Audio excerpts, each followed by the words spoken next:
Coach Tim Cone may nireveal sa totoong kalagayan ng thumb injury ni JB after manalo sa Game 4 Finals para makatabla sa 2-2 ang serye sa Best of 7 series. At Tony Bishop spotted nakasuot ng Ginebra gear habang ito'y patuloy na nagpapakondisyon.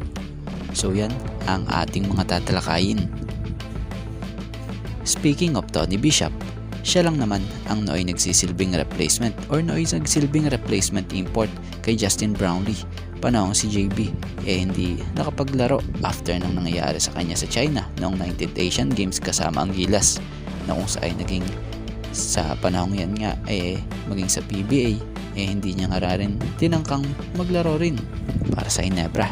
Kaya naman nung panahong yun si Tony Bishop ang napili munang ipalit pansamantala sa naiwang putas sa position itong si Justin Brownlee para sa Jeans. At ngayon, eto't muling umugong ang pangalan ni Tony Bishop about sa naging post na to. Ito lang sa kanyang IG na kung saan makikita ito na nagwo-workout suot ang Ginebra shorts.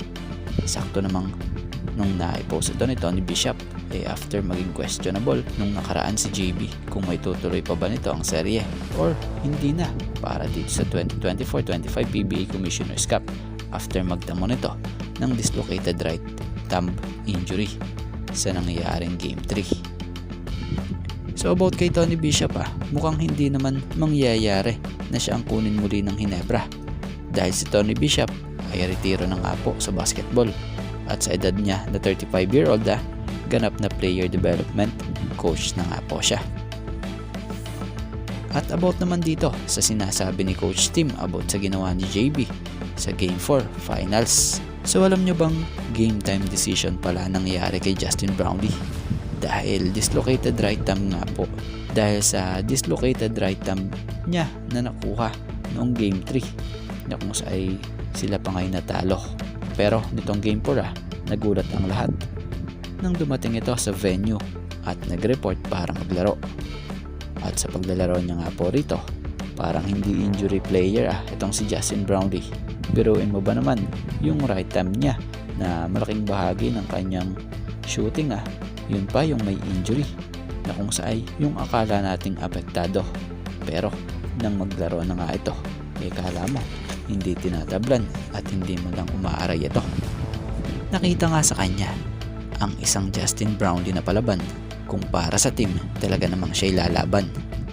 So sa larong ito sa Game 4 Finals nakaiwas ang Ginebra sa 3-1 na kung saan sila nga ngayon makikipag-unahan muli sa TNT para sa Game 5 ng series na ito.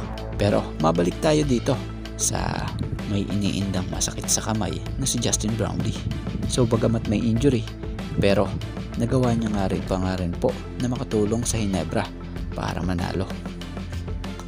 Na kung saan kumamada pa nga po ito ng double-double performance na mayroong 23 points, 12 rebounds, and 5 assists na siya nga pong tinanghal pa na best player of the game, na kung saan si Coach Tim talaga namang humanga sa pinakita ng kanyang import na ito, na ayon pa nga sa isang naging pahayag nito matapos itabla nito sa 2-2 ang serye.